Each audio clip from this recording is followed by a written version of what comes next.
बिस्मिल्लाहिर्रहमानिर्रहीम। तो अब हम स्टार्ट करने जा रहे हैं next topic of chapter number 8 nutrition, जो कि मिनरल्स है। जैसे कि हमने पढ़ा कार्बोहाइड्रेट्स के बारे में, लिपिड्स के बारे में, प्रोटीन्स के बारे में, इसी तरह मिनरल्स भी बॉडी को चाहिए होते हैं। ये भी इम्पोर्टेंट होते हैं हमारे लिए, डाइट का हिस्सा हैं, खुराक का हिस्सा हैं। तो पढ़ते हैं मिनरल्स के बारे में। वो कहता है मिनरल्स जो होते हैं ना, minerals are inorganic elements that originate in earth and cannot be made by the body. पहली बात वो करता है कि जो इनऑर्गेनिक एलिमेंट होते हैं, ठीक है।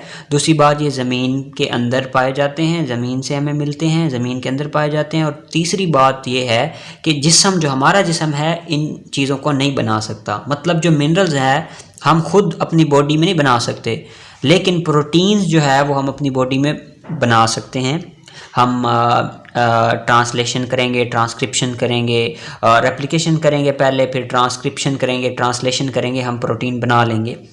लिपिड भी हम जो है अपनी बॉडी में कन्वर्ट कर सकते हैं। जब हमारे पास ज़्यादा एनर्जी होगी तो हम लिपिड्स भी कुछ हद तक बना लेंगे, लेकिन हम मिनरल्स जो हैं वो नहीं बना पा रहे होते हम अपनी बॉडी के अंदर। तो ये हम अपनी बॉडी के अंदर नहीं बना पा रहे होते, हमें ज़मीन से यानी अर्थ से मिल रहे होते हैं, और ये इनऑर्गेनिक होते हैं। आगे आ जाते हैं। They play important role in various body functions. जिस्म के अंदर अहम किरदार अदा करते हैं, मुख्तलिफ जिस्म के अंदर किरदार अदा करते हैं, मुख्तलिफ फंक्शन हैं इनके। They are necessary to maintain health. ये हमारी सेहत को बरकरार रखने के लिए ज़रूरी होते हैं। Most of the minerals in human diet come directly from plants and water और indirectly from the animal food.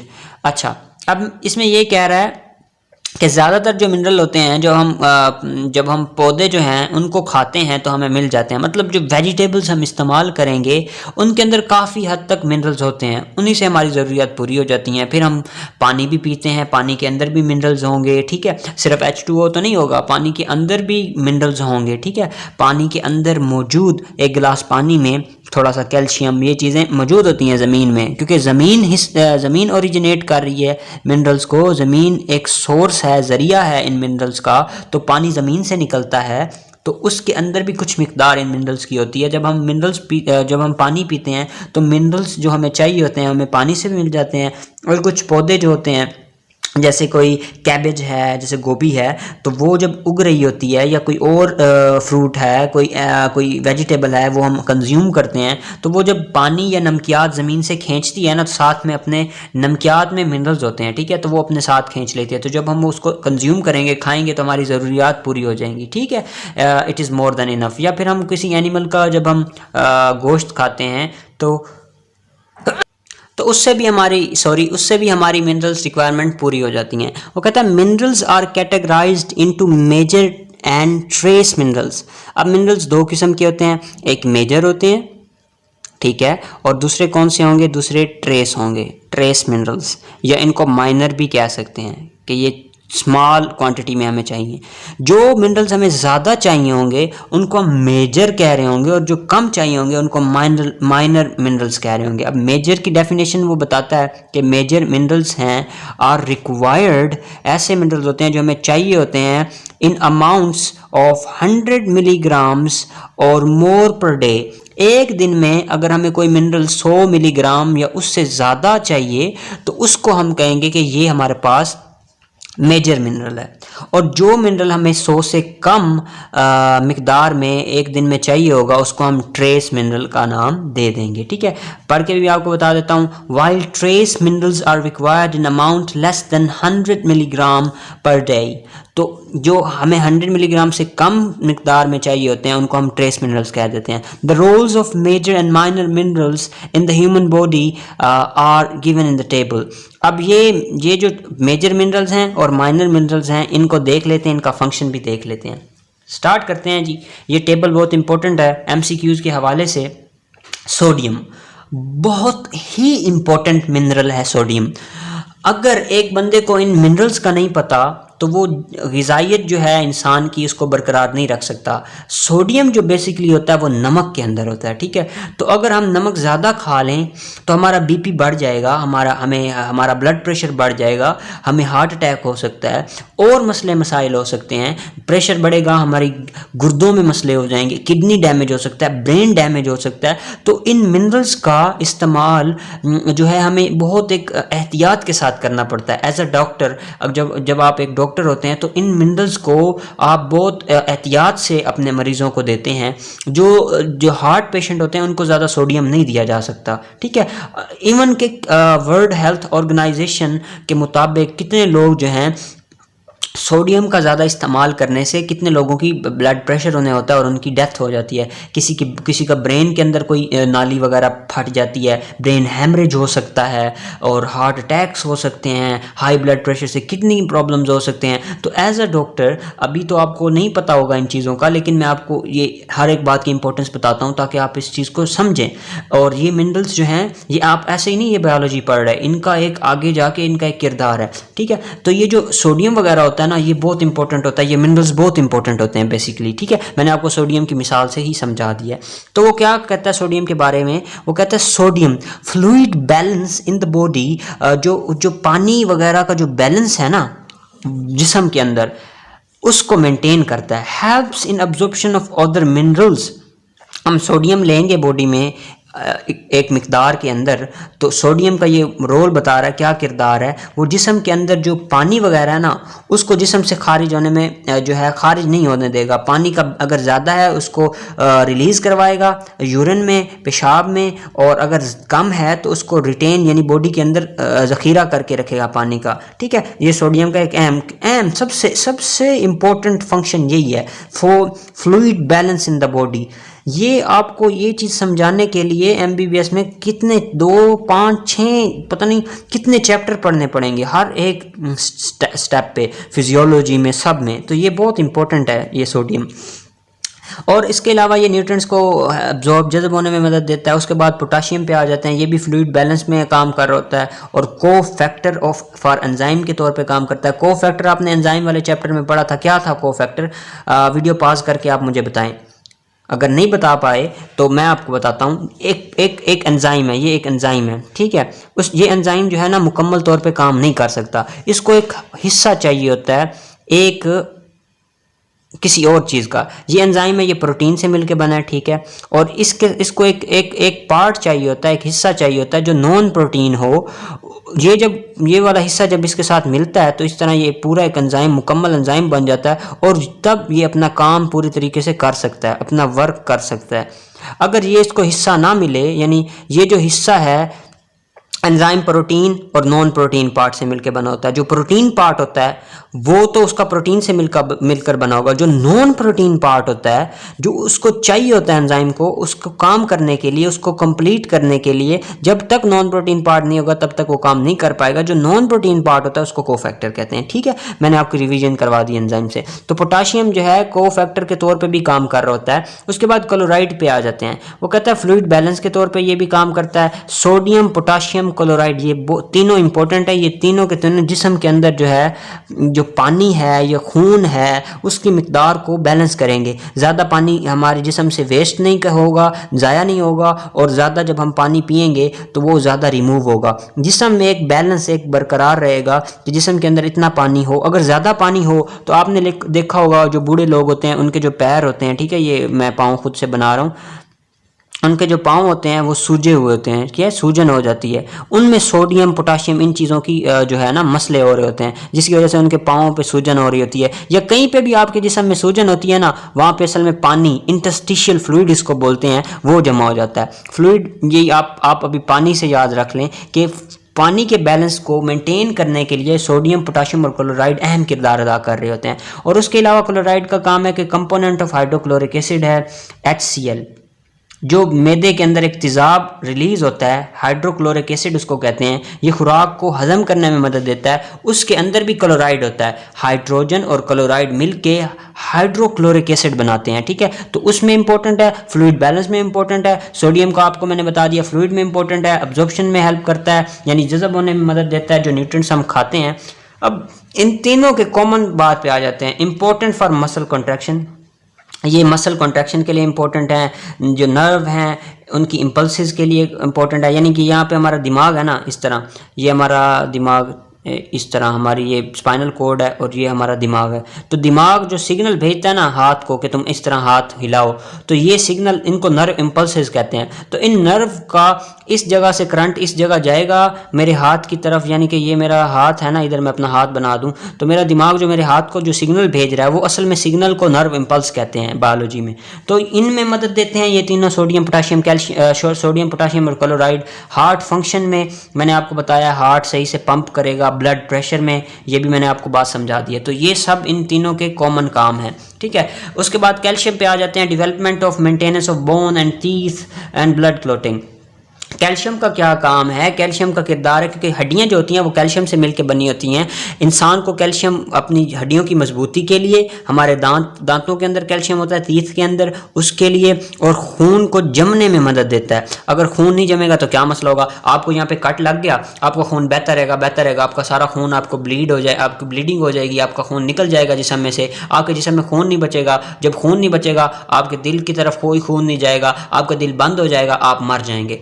तो कैल्शियम इतना ज़रूरी है कि जब आपको यहाँ पे कट लगा तो आपका जो खून निकल रहा था, आपकी जो ब्लीडिंग हो रही थी, उसको स्टॉप करने के लिए यहाँ पे आपका एक छोटा सा एक बन जाएगा, खून जम जाएगा और यहाँ पे एक प्लग बन जाएगा, वो खून को रोक लेगा, और इसी के अंदर कैल्शियम का किरदार होता है, ठीक है। इससे ज़्यादा आपको मैं बेसिक नहीं समझा सकता।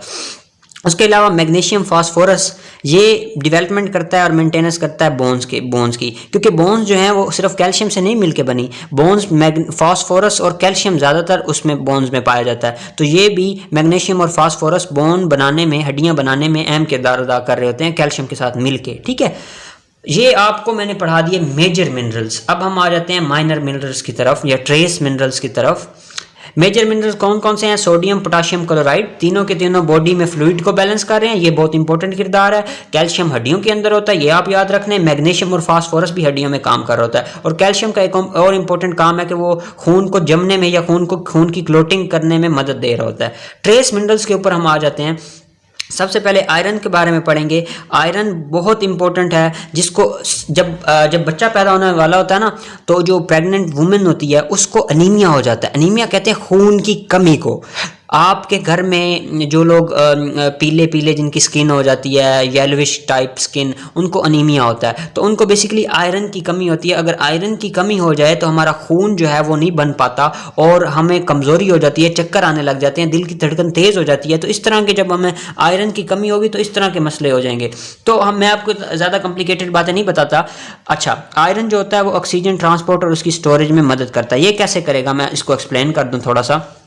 ये एक रेड ब्लड सेल है, ये एक लाल खून का एक कतरा है, ठीक है, एक सेल है खून का, रेड ब्लड का सेल है। जो लाल खून होता है हमारे अंदर वाइट ब्लड सेल होते हैं, रेड ब्लड सेल होते हैं, इतना तो आपको पता होगा।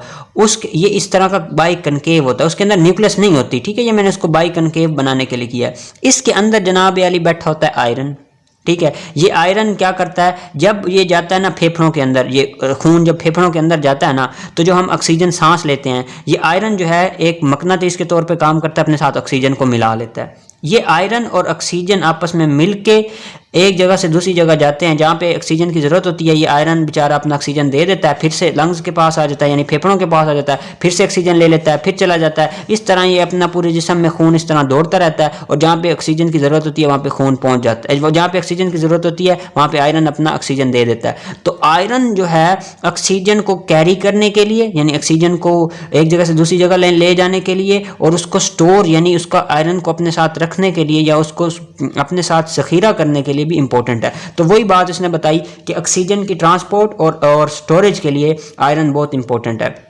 जिंक पे आ जाते हैं। इंसुलिन के एक्शन में काम करता है। अब इंसुलिन क्या होती है, जिस बंदे को मैं आपको इधर बताता हूँ। ये हमारा मैदा है, ठीक है। मैदे के साथ जनाब अली एक प्यारा सा भाई बैठा होता है, उसको हम कहते हैं पैंक्रियाज, ठीक है। ये पैंक्रियाज क्या करता है भाई, ये एक फैक्ट्री है। किसकी फैक्ट्री है? इंसुलिन बनाने की, ठीक है। इंसुलिन बनाने की फैक्ट्री है। ये क्या करता है, जब हम खाना खाते हैं ना, मीठी चीज़ें कोई खाते हैं, तो ये मीठी जो चीज़ें हम खाते हैं उनको ना, मीठी चीज़ को ले जाता है सेल के अंदर, भाई सेल के अंदर जाओ और एनर्जी बनाओ और सेल को एनर्जी दो। जब ये इंसुलिन नहीं बन रही होती बंदे की तो उस बंदे को शुगर हो जाती है। जिस बंदे के अंदर पैंक्रियाज का मसला हो जिसकी वजह से इंसुलिन ना बने तो उस बंदे को शुगर हो जाएगी। ठीक है, ये बहुत बड़ा कम्प्लेक्स टॉपिक है, लेकिन मैं आपको 1 मिनट में बता रहा हूँ।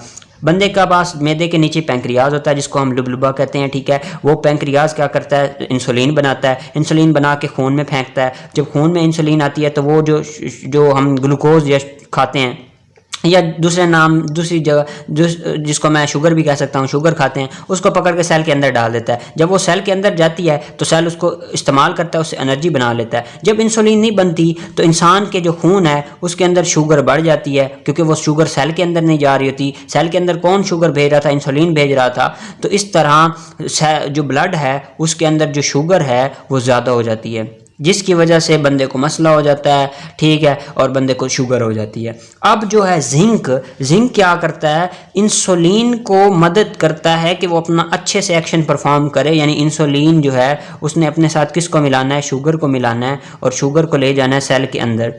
ठीक है, एक ये सेल है इसके अंदर ले जाना है।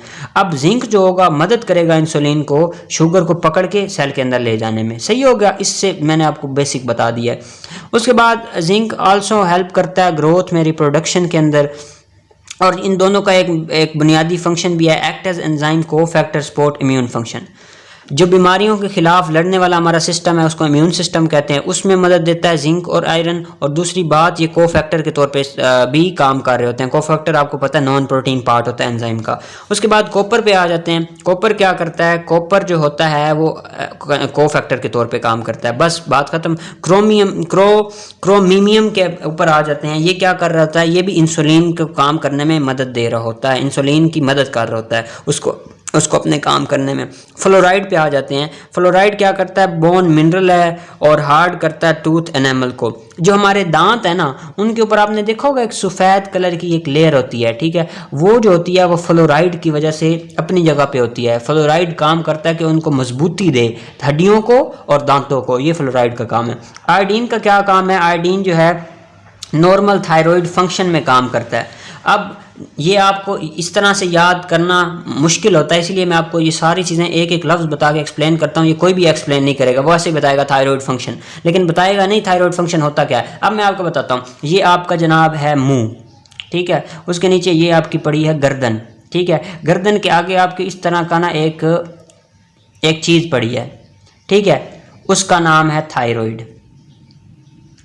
ठीक है, ये इसका नाम है थायराइड। ये आपका जिस्म है, ये आपके बाजू हैं। ठीक है, यहाँ पे जो आपकी गर्दन के इधर उधर एक चीज़ पड़ी है, ये एक चीज़ है, इसको मैं थायराइड कह रहा हूँ। आप बस इतना याद रख लें। ये जो आयोडीन हम खाते हैं ना, ठीक है, वो हेल्प करता है कि जो थायराइड ये जो पड़ा है हमारे जिस्म के अंदर, इसका काम होता है हमारे पास T3 T4 कुछ चीज़ें हैं, इनको निकाल रहा होता है। ये जो जिस्म के लिए बहुत ज़रूरी होते हैं, हमारे जिस्म के लिए ना, हमें गर्मी देने के लिए इस तरह के काम में ना ये चीज़ें ज़रूरी होती हैं। T3 और T4 इनको आप भूल जाएं फ़िलहाल।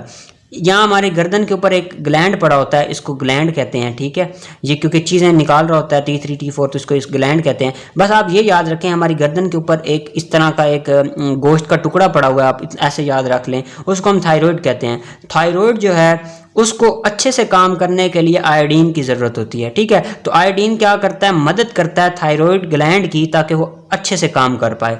इतनी बात आपको समझ आ गई। अब जिन लोगों को आयोडीन की कमी होती है उनको एक बीमारी हो जाती है जिसको हम गोइटर कहते हैं, और जिसको कहते हैं यार इसका तो गला बढ़ गया। कुछ आपने लोग देखे होंगे उनके गले बहुत ज़्यादा बढ़ जाते हैं, इतने बड़े बड़े गले हो जाते हैं। ठीक है, ये ज़्यादा जो पहाड़ों में लोग रहते हैं उनको होता है मसला, तो इसको कहते हैं गोइटर। इस बीमारी को कहते हैं गोइटर। वो आयोडीन की कमी की वजह से हो जाती है। अगर आयोडीन कम हो जाए, ये बेचारा थायराइड ग्लैंड अपना काम नहीं कर पाएगा सही से, तो जो इसका फंक्शन होगा ये ख़राब हो जाएगा, डिस्टर्ब हो जाएगा, जिसकी वजह से बंदे का गला बढ़ जाएगा, जिसको हम गोइटर का नाम दे देंगे। ठीक हो गया, ये हमारा कंप्लीट हो गया। Role of calcium and iron पे आ जाते हैं, जिससे मैं जल्दी जल्दी करता हूँ, फिर विटामिन अगली वीडियो में करते हैं। Calcium is essential for development and maintenance of bone and teeth. हम पढ़ चुके हैं कि कैल्शियम इंपॉर्टेंट है बोन्स के लिए और टीथ यानी दांतों के लिए और हड्डियों के लिए। It also needed for maintaining the cell membrane. Cell membrane के लिए भी, उसको स्ट्रक्चर मेंटेन करने के लिए भी इंपॉर्टेंट है। कनेक्टिव टिश्यू के लिए इंपॉर्टेंट है। कनेक्टिव टिश्यू मैंने आपको बताया था, जिसमें बोन, कार्टिलेज, ये हमारा कनेक्टिव टिश्यू है। ये हमारा कनेक्टिव टिश्यू है, यार CARTILAGE, कार्टिलेज में, बोन में, कार्टिलेज में, एडिपोज टिश्यू में, ये सब ये एडिपोज टिश्यू की मिसालें हैं, कार्टिलेज और बोन। इनको अच्छे से काम करने में, इनका स्ट्रक्चर मेंटेन करने में भी कैल्शियम अहम किरदार अदा करता है। ब्लड क्लोटिंग में अहम किरदार अदा करता है। कैल्शियम होता कहाँ पे है? दूध में होता है, पनीर के अंदर होता है, अंडे की जर्दी के अंदर होता है, बीन्स यानी जो दाने होते, मतलब क्या कहेंगे, बीन जैसे कि दालें वगैरह, उनके अंदर, नट्स के अंदर जैसे पीनट होती है यानी कि मूंगफलियाँ वगैरह, बादाम, उन चीज़ों में, और गोभी के अंदर, ठीक है, कैबेज गोभी को कहते हैं, उसके अंदर। और अगर इसकी डेफिशिएंसी या कैल्शियम की कमी हो जाए तो क्या होगा? आपको पता है क्या क्या काम कर रहा है? हड्डियों को मजबूत कर रहा है, हड्डियां कमज़ोर हो जाएंगी, कार्टिलेज कमज़ोर हो जाएगी, एडिपोज कम हो जाएगा, खून सही से नहीं बनेगा, जिसको बंदे को काट थोड़ा सा लग जाए उसकी ब्लीडिंग ज़्यादा हो जाएगी, तो ये मसले हो जाएंगे। Calcium cause spontaneous discharge of nerve impulses. जो अगर डेफिशिएंसी हो जाए ना कैल्शियम की, एक तो ये हड्डियां वगैरह कमज़ोर होंगी, फिर क्या होगा, बंदे को ना झटके लगने लग जाएंगे, जैसे बंदा कहता है ना उसको दौरे पड़ने लग गए हैं, दौरे पड़ने लग जाते हैं। इस कंडीशन को जब बंदे को दौरे पड़ने लग जाते हैं कैल्शियम की कमी की वजह से, उसको कहते हैं टेटनी, ठीक है, तो बंदे को टेटनी हो जाता है। अगर हम गुड कैल्शियम इस्तेमाल, अगर हम ज़्यादा अच्छा, अगर हम अपने खुराक में कैल्शियम का इस्तेमाल करें, कम नमक इस्तेमाल करें यानी कम सोडियम इस्तेमाल करें, और अच्छा कैल्शियम इस्तेमाल करें, और पोटाशियम ज़्यादा इस्तेमाल करें, सोडियम कम इस्तेमाल करें, पोटाशियम ज़्यादा इस्तेमाल करें, और कैल्शियम अच्छी तरीके से दरमियानी हद तक इस्तेमाल करें, तो हम अपने आप को ब्लड प्रेशर से भी, यानी हाइपरटेंशन ब्लड प्रेशर को कहते हैं, उससे भी बचा लेंगे। और हमारे गुर्दों के अंदर जो पत्थर होते हैं, किडनी स्टोन जो होते हैं, वो गुर्दों की पत्थरियाँ भी हमें नहीं होंगी, ठीक है। इतनी ये समझ आ गई। डेफिशिएंसी होगी तो बंदे को झटके लगने लग जाएंगे, कैल्शियम की कमी हो जाएगी, तो उसको टेटनी कहते हैं। उसके बाद बोन जो है वो नरम हो जाएंगी, ब्लड जो है उसका क्लोट नहीं बनेगा, यानी उस खून नहीं जमेगा, बंदे को जो है ब्लीडिंग हो जाएगी, और जो ज़ख्म होगा वो भी देर से जो ज़ख्म है हील होगा, यानी कि देर से वो ज़ख्म भरेगा। ज़ख्म हो गया भाई, कई अरसे के बाद जाके वो ज़ख्म सही होगा। उसके बाद हम नेक्स्ट आ जाते हैं, वो कहता है आयरन जो है वो भी इंपॉर्टेंट रोल प्ले कर रहा होता है। ये हमने कैल्शियम के बारे में पढ़ा ये सारा, अब ये आयरन के बारे में। आयरन को मैंने बताया ऑक्सीजन ट्रांसपोर्ट और स्टोरेज में हेल्प कर रहा होता है। हीमोग्लोबिन के अंदर होता है, खून के अंदर होता है हीमोग्लोबिन, और हीमोग्लोबिन के अंदर आयरन पड़ा होता है, समझ आ गई। और जो मसल होते हैं, जो हमारे पुट्ठे होते हैं, उनमें होता है, खून के अंदर तो हो गया ना HB हीमोग्लोबिन, और MB होता है जो हमारे मसल्स होते हैं, उनके अंदर मायोग्लोबिन होता है, उसके अंदर भी आयरन पड़ा होता है। तो ये क्या कर रहा था, ऑक्सीजन को ट्रांसपोर्ट और स्टोरेज करने में आयरन हेल्प कर रहा था। तो आयरन किसके अंदर पड़ा था, मायोग्लोबिन के अंदर या हीमोग्लोबिन के अंदर। हीमोग्लोबिन खून के अंदर होता है, मायोग्लोबिन जो होता है वो पुट्ठों यानी मसल्स के अंदर होता है, ठीक है। सेलुलर एनर्जी प्रोडक्शन में आयरन हमें चाहिए होता है, जो सेल अपनी एनर्जी बना रहा होता है यानी उसमें, और ये कोफैक्टर के तौर पे भी काम कर रहा होता है। रिस्पायरेशन में हमने पढ़ा, उसमें भी आयरन हमें चाहिए था, ठीक है। Iron also support immune system, जो आयरन होगा वो अगर बंदा इस्तेमाल करेगा, आयरन का इस्तेमाल अपनी खुराक में, तो उसको बीमारियाँ कम लगेंगी, उसकी जो है निज़ाम में मुदाफ़ियत, इसको कहते हैं इम्यूनिटी को, उसको बीमारियां कम, नज़ला ज़ुकाम बुखार कम होगा जो आयरन अपनी खुराक ग़िज़ा में लेगा। Human get iron from red meat, हम लाल गोश्त खाएं ना उसके अंदर आयरन होता है, अंडे खाएं उसके अंदर आयरन होता है, अंडे की जर्दी के अंदर, और आटा खाएं, ठीक है, उसके अंदर भी होता है आयरन। मछली खाएं उसके अंदर, पालक में, और मस्टर्ड के अंदर, ठीक है, मस्टर्ड ऑयल हम ले लें तो उसके अंदर भी, यानी कि सरसों का तेल वगैरह, उसके अंदर भी आयरन होता है। It's deficiency is most common nutrient deficiency world wide, और इसकी कमी पूरी दुनिया में सबसे ज़्यादा चीज़ों की जो कमी होती है ना, आयरन की कमी सबसे ज़्यादा दुनिया में होती है, और आयरन डेफिशिएंसी एनीमिया हो जाता है। मैंने ये आपको बात पहले बता दिया है कि जो खून की कमी होती है ना बंदे को, अगर बंदा आयरन ना खाए ना तो उसको खून की कमी हो जाती है। वो क्यों होती है, क्योंकि आयरन जो होता है वो खून का एक अहम हिस्सा है। अगर आयरन जिस्म में नहीं होगा तो बंदे को खून की कमी हो जाएगी। इस कमी को कहेंगे आयरन डेफिशिएंसी एनीमिया। एनीमिया कहते हैं खून की कमी को, और जो खून की कमी आयरन की डेफिशिएंसी की वजह से हो उसको आयरन डेफिशिएंसी एनीमिया कहेंगे। कुछ होती है परनीशियस अनीमिया, ये वो और चीज़ों की कमी हो जाए तो फिर भी खून की कमी हो जाती है, लेकिन आयरन की कमी जो है ज़्यादातर पूरी दुनिया में ज़्यादातर आयरन की कमी की वजह से बंदों को खून की कमी होती है। ये बात आपको समझ आ गई। उसके बाद ये क्वेश्चन देख लेते हैं, which is the major component of food and needed as a main structural component of the body. तो प्रोटीन जो है वो सबसे ज़्यादा जिस्म बना रही होती है हमारे अंदर, यानी प्रोटीन जो है हमारे जिस्म में सबसे ज़्यादा, जहाँ पे हमारे जिस्म में गोश्त है वहीं पे प्रोटीन है। थोड़ी बहुत हमारे जिस्म में हड्डियाँ, हड्डियों के ऊपर जितनी चीज़ है वो सारी सारी का सारा प्रोटीन है। तो हमारा जिस्म ज़्यादातर प्रोटीन से मिलकर बना, यानी गोश्त है। आप देखें ना हर जगह पे हमें गोश्त है, मेरे हाथ में गोश्त है, बाजू पाँव टांगें जहाँ पे भी है गोश्त ज़्यादा है। तो जिस्म जो है वो उसके में मेजर जो चीज़ है हमारी जिस्म के अंदर वो प्रोटीन है। ठीक है, आपको ये बात समझ आ गई? कोई भी आपको कन्फ्यूजन है स्टिल आप मुझे कमेंट्स करके पूछ सकते हैं। थैंक यू सो मच, मिलते हैं नेक्स्ट वीडियो में।